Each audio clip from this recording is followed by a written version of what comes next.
रेंगना के पापा हम ही सोचत रहनी हन कि हमरा लइकवा के तू नसेड़ी बना देबा ना। कैसे नसेड़ी बन जाई? कैसे बन जाई तू बतावो। जे कबो ओकरा से सुरती बनवाओता रह तो कबो तू गुटका मंगाओता रह, कबो दारू मंगाओता रह। ई बतावो जब उ पी ली कबो पियकड़ अगर बन जाई आ जब लागी पिए तो तू बताओ जे तहारा के हमरा के मारे पीटे ना लगे। कैसे पियकड़ हो जाए? हम ओकर बाप पानी हम नु जानता नहीं। अच्छा तो तू रोज रोज मंगाइबो तो पियकड़ ला हो। बात तो सही है। ये जौन सामान बेचेला आ किनेला उ सामानवा खाइए लेला का रेंगनो। देखो अब का हो सुन तो कोनो काम बा क्या पापा जानता रही हो घर पैसा तू समझा? आ तनी बाजार से जाके एगो बंटी बबली लेके आओ। ढेर दिन से मन नहीं चल माने आदत तू अपन ना छोड़बो। माने जौन दारू किनेला उ पिएला थोड़ी न।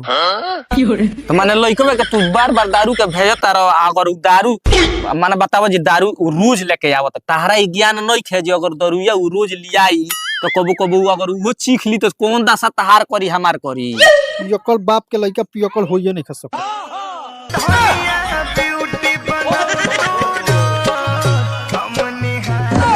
आई बाप लो आ गई रेंगन लिया दला द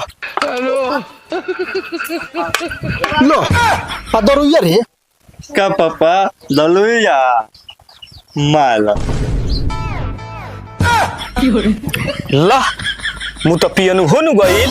यही से कहत रहनी है जे लइका से दारू मत मंगाओ जो पियकड़ बन जाई मु तो पियना त नहीं तो तोर इहे दशा करी आ यही तरिया हिली डोरी। अब बताओ जो अब बतियावे करा से दो गलू तू ना करे सरवा तोरा से कोनी है लियावे के कि पिए कोनी रे लेवे कोनी है के पिए कोनी।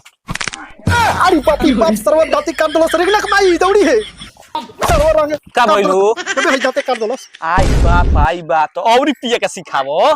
दारू के भेज दारू के भेज काट औरी काट सरवा